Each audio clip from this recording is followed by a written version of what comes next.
ఈ కార్డుకు చట్టబద్ధత కల్పించిన దానివల్ల దానికి సర్వ హక్కులు వస్తాయి. పాత సెటిల్మెంట్ భూమికైతే ఏ విధమైనటువంటి హక్కులు ఉంటాయో అదే విధమైనటువంటి హక్కులు ఈ కార్డుకు రావడం జరుగుతుంది. ఏమో హక్కులు అంటే ఆ ఇంటికి అమ్ముకోవచ్చు, ఎవరైనా ఇల్లు అమ్మితే కొనుక్కోవచ్చు, ఆ కార్డు పెట్టి బ్యాంకులో తాకట్టు పెట్టి రుణాలు కూడా తీసుకోవచ్చు. ఈ విధమైనటువంటి అన్ని సదుపాయాలు కల్పించడం జరుగుతుంది. తర్వాత ఈ ఇండ్ల పైన రెవెన్యూ అధికారులు కానీ పంచాయతీ అధికారులు కానీ ఎలాంటి హక్కులు ఉండవు. మీ సొంత ఇల్లు అయితే ఎట్లా ఉంటుందో ఆ విధంగా ట్రీట్ చేస్తారు. కాబట్టి గ్రామ కంఠాలు మరియు ఆవాది భూముల్లో ఉండేటువంటి అన్ని ఇండ్లకు ఇటువంటి హక్కులు కల్పించడం జరుగుతుంది.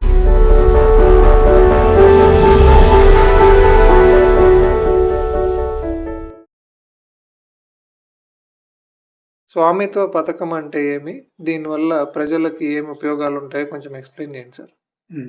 స్వామిత్వ పథకం అంటే ఒక గ్రామ పంచాయతీలో ఉండేటువంటి ప్రజలు గ్రామ కంఠాల్లోనూ ఆబాది భూముల్లోనూ నివాసం ఉంటూ ఉండే వాళ్లకు ఈ స్వామిత్వ పథకము ద్వారా కేంద్ర ప్రభుత్వము అన్ని హక్కులను కల్పిస్తూ ప్రాపర్టీ కార్డులను జారీ చేసేటువంటి ఒక స్కీమ్. ఆ స్కీమ్నే స్వామిత్వ పథకము అంటాం.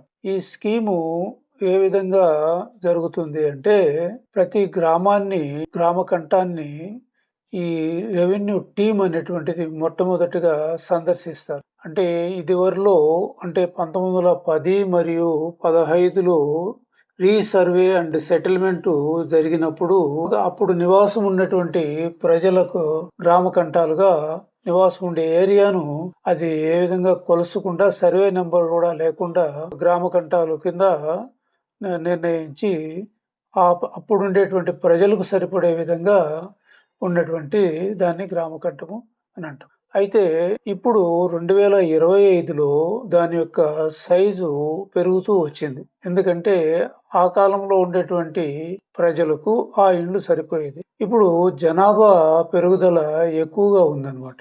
ఆ జనాభా పెరుగుదలకు అనుకూలంగా ఇండ్ల సంఖ్య కూడా పెరిగింది. ఈ ఇండ్ల సంఖ్య కూడా ఏ విధంగా పెరిగిందంటే ఆ గ్రామ కంఠము చుట్టూ కనీసం లేదంటే ఒక 5 నుంచి 10 ఎకరాల వరకు విస్తరించి ఉండేది అనమాట. ఆ విస్తరించినటువంటి ప్రదేశము ఏ భూముల వరకు విస్తరించింది అనే విషయాలను రెవెన్యూ అధికారులు పంచాయతీ అధికారులు దాన్ని ఎంక్వైరీ చేయాల్సినటువంటి పరిస్థితి ఉంది. ముఖ్యంగా వీళ్ళు ఏం చేస్తారంటే మండల సర్వేయరును మండల రెవెన్యూ ఇన్స్పెక్టరు ఆ గ్రామానికి సంబంధించినటువంటి విఆర్ఓ మళ్ళా గ్రామ పంచాయతీ సెక్రటరీ వీళ్ళంతా కూడా ఒక టీముగా ఏర్పడి గ్రామ కంఠానికి ఆవల ఉన్నటువంటి విస్తరించి ఉన్నటువంటి ఆ భూములు ఏ రకానికి చెందింది, పట్టా భూములు ఎంతమంది కట్టుకున్నారు, అదే ప్రభుత్వ భూములు ఎంతమంది కట్టుకున్నారు, అదే పొరంపోగు భూములు అయితే ఎంతమంది కట్టుకున్నారు, ఎన్ని ఇళ్ళు ఉన్నాయి వాటిల్లో, గ్రామ కంఠంలో ఎన్ని ఇళ్ళు ఉన్నాయి, గ్రామ కంఠం బయట ఈజీకే అంటాం దాన్ని. ఈజీకే అంటే ఎక్స్టెండెడ్ గ్రామ కంఠం, అంటే తెలుగులో గ్రామ కంఠాన్ని విస్తరించినటువంటి ప్రాంతము అని అంటాం. అంటే ఈ గ్రామ కంఠంలో ఉండే ఇళ్ళు లెక్కిస్తారు, తర్వాత గ్రామ కంఠం వెలుపల విస్తరించినటువంటి ఇళ్ళు లెక్కిస్తారు, అవి ఏ భూముల్లో ఉన్నాయి అనేటువంటి కూడా ఒక నిర్ధారణకు రావడం జరుగుతుంది. ఇవన్నీ కూడా ఒక స్కెచ్ రూపంలో తయారు చేయడం జరుగుతుంది. అయితే వీటిల్లో కొన్ని నియమాలు పాటించేటువంటిది కూడా ఉంది. ఎందుకంటే కొన్ని గ్రామాలు చెరువులను ఆనుకొని, కుంటలను ఆనుకొని, తర్వాత రైల్వే లైన్లు ఆనుకొని ఉండేటువంటి అవకాశం ఉంది. అటువంటి వాటికి ఏం చేస్తారంటే పెద్ద చెరువులు మరియు రైల్వే లైన్లు, హై పవర్ కరెంటు టవర్స్ ఉండేటువంటి ఏరియాలను ఆ టవర్స్ ఉండేటువంటి ఆ ప్రాంతం నుంచి 30 మీటర్ల దూరంలో ఇండ్లు ఉండేట్టుగా చూస్తారు. ఒకవేళ లోపల ఉన్నా కూడా వాటిని లెక్కలోకి తీసుకోరు. అది ఒక పరిధి అన్నమాట. తర్వాత చిన్న చెరువులు కుంటలు ఉన్నట్లయితే వాటికి 15 మీటర్ల డిస్టెన్స్ మెయింటైన్ చేస్తారు. అదే వాగులు వంకలు కాలువలు ఉన్నట్లయితే వాటికి 5 మీటర్ల దూరంలో ఉండేటట్లు చూస్తారనమాట. ఈ విధంగా మొత్తము గ్రామాన్ని అంతా కూడా సర్వే చేసి ఓల్డ్ గ్రామ కంఠంలో ఎన్ని ఇండ్లు ఉన్నాయి, తర్వాత విస్తరించినటువంటి గ్రామ కంఠంలో ఎన్ని ఇండ్లు ఉన్నాయి అనేటువంటి ఒక నివేదిక, సమగ్ర నివేదికను తయారు చేసి అది సంబంధిత తహసీల్దార్ వారికి హ్యాండ్ ఓవర్ చేయడం జరుగుతుంది. ప్రతి పల్లెలో ఈ విధంగా జరుగుతుంది. అంటే గ్రామ పంచాయతీ అంటే ఒక 10 నుంచి 20 పల్లెలు కూడా ఉంటాయి. 10 ఉండొచ్చు, 11 ఉండొచ్చు, 15 ఉండొచ్చు, 20 కూడా ఉండొచ్చు. అవన్నీ కూడా పూర్తి గ్రామ సర్వే జరిగిన తర్వాత ఒక టీం అనేటువంటిది సెంట్రల్ టీం ఒకటి ఉంటుంది. ఏమంటే సర్వే ఆఫ్ ఇండియా సిబ్బంది మరియు ఎన్ఐసి వాళ్ళ సిబ్బంది, మళ్ళా ఆయా రాష్ట్రాలకు సంబంధించినటువంటి రెవెన్యూ సిబ్బంది కలిపి ఒక టీముగా ఏర్పడి ఉంటారన్నమాట. ఈ గ్రౌండ్ టీము యొక్క రిపోర్ట్ అంతా తీసుకున్న తర్వాత వాళ్ళు సర్వే చేయడం మళ్ళా మొదలు పెడతారు.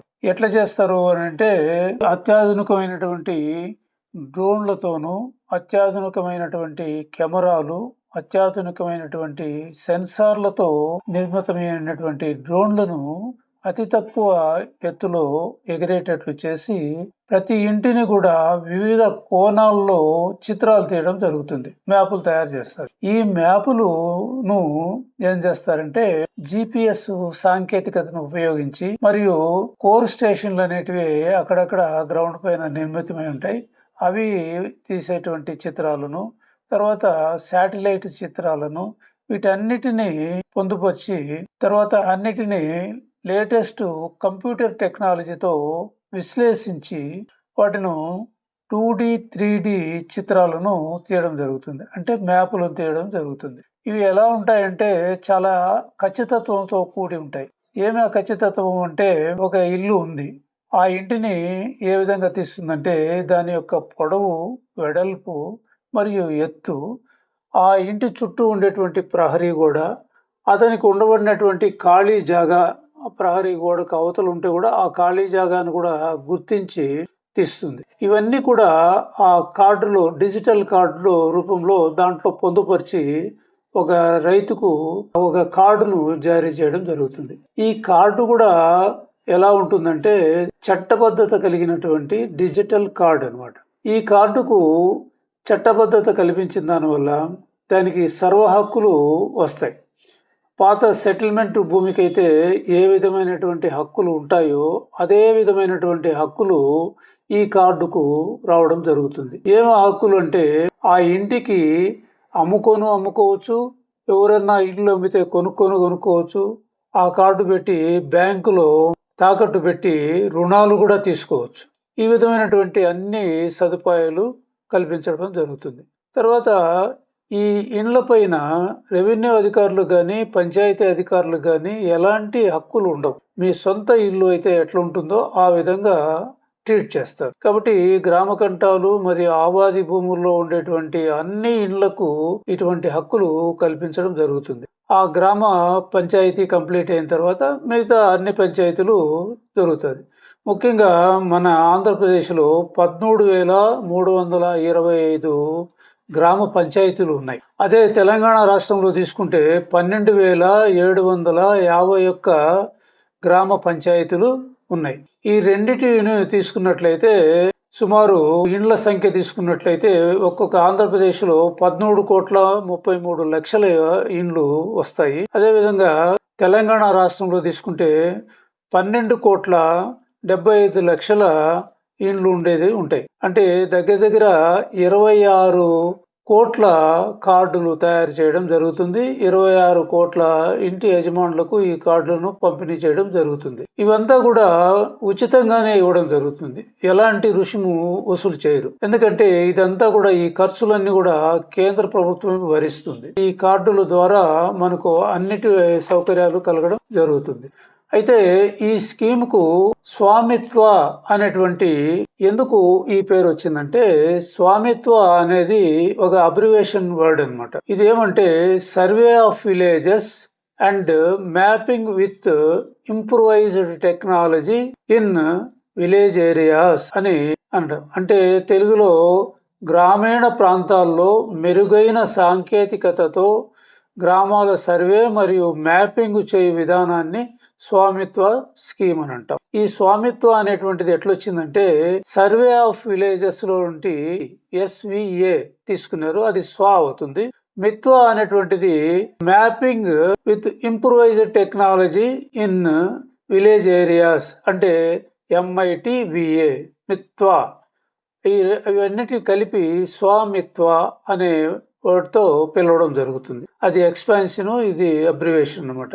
అంటే ఇంత పలకడము ప్రజలకు ఇబ్బందికరంగా ఉంటుందనేసి 3 అక్షరాలతో ఈ స్కీమును పిలవడం జరుగుతుంది.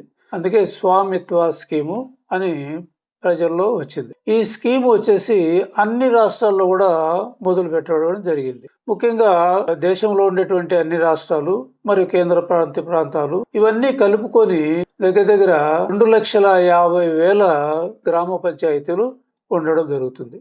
ఈ విధంగా దానికి ఎన్ని కార్డులు అవసరమవుతాయో మనమే లెక్కించుకోవచ్చు. కాబట్టి ఈ కార్డు డిజిటల్ గా ఇస్తారు. మొత్తము పొందుపరిచేదంతా ఖాళీ స్థలం ఎంత ఉంది, దాని పొడవు వెడల్పు ఎంత, తర్వాత ప్రహరీ గోడ ఎంత ఉంది, దాని పొడవు వెడల్పు ఎంత, ఇల్లు ఎంత ఉంది, దాని పొడవు వెడల్పు ఎత్తులతో కూడా తీసి ఇస్తారు. 2 అంతస్తులు 3 అంతస్తులు ఉంటాయి కదా, వాటిని కూడా కొలతలు కొలిసి ఇవ్వడం జరుగుతుంది. ఇదంతా కూడా ఆ కార్డులోనే పొందుపరచడం జరుగుతుంది. ఇంటి యజమాని పేరు ఉంటుంది. ఇవన్నీ సర్వ హక్కులు ఉంటాయి దీనికి. అయితే ఈ స్కీము సెంట్రల్ గవర్నమెంట్ కు సంబంధించింది అని అన్నాం కదా, ఇది గ్రామ పంచాయతీలకు మాత్రమే వర్తిస్తుంది కానీ పట్టణాలు గాని, నగరాలు గాని, మున్సిపాలిటీలు గాని ఈ స్కీము వర్తించదు. అట్లే వ్యవసాయ భూములకు కూడా ఈ డ్రోన్ సర్వే అటువంటిది దానికి వర్తించదు. ఇంకొకటి ఏమంటే, గ్రామంలో 10 ఇండ్లు కంటే, ఒక పల్లెలో 10 ఇండ్ల కంటే తక్కువగా ఉంటే కూడా దాన్ని కొలవరు. అదేవిధంగా గ్రామాల్లో నివాసం లేనటువంటి పల్లెలు కొన్ని ఉంటాయి. ఒకప్పుడు పల్లెగా ఉంటుంది, ఇప్పుడు ఆ పల్లెని ఖాళీ చేసి పట్టణాలకో లేక పక్క పల్లెలకో పోవడం జరుగుతుంది. అటువంటి నివాస యోగ్యం లేనటువంటి ఇండ్లకు కూడా ఈ సర్వే అనేటువంటిది జరగదు. ఇది దీని యొక్క ముఖ్య ఉద్దేశము. రెవెన్యూ అధికారులు ఆక్షేపణలు చెప్పడం కానీ, మేము పట్టాలు ఇస్తామని కానీ, మేము ఎన్ఓసీలు ఇస్తామని కానీ అనేటువంటిది ఏమీ ఉండదు. అయితే ఈ స్కీము వల్ల పంచాయతీలు కూడా చాలా ఉపయోగకరంగా ఉంటుంది. ఆ గ్రామంలో ఉండేటువంటి ఇండ్లు అన్నిటినీ ఒక పటంలో రూపొందించడం జరుగుతుంది. దాంట్లో రోడ్లు కానీ, కాలువలు కానీ, విద్యుత్ స్తంభాలు కానీ, టెంపుల్స్ కానీ, విద్యాలయాలు కానీ ఇవన్నీ కూడా అందులో పొందుపరచడం జరుగుతుంది.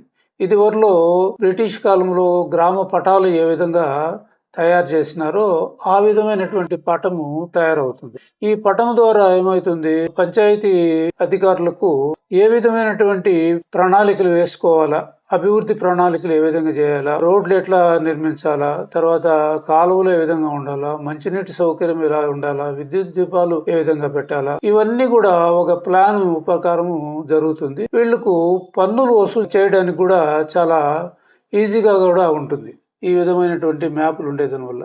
కాబట్టి అన్ని ఇళ్ళ యొక్క మ్యాపులు ప్లస్ అన్ని పల్లెల్లో ఉండేటువంటి మ్యాపులు ఒక దాంట్లో పొందుపరిచి ఇవ్వడం జరుగుతుంది. దీనివల్ల అట్లా గ్రామ పంచాయతీకి ఇట్లా ప్రజలకు అన్ని హక్కులు కల్పించడం జరుగుతుంది. Thank you.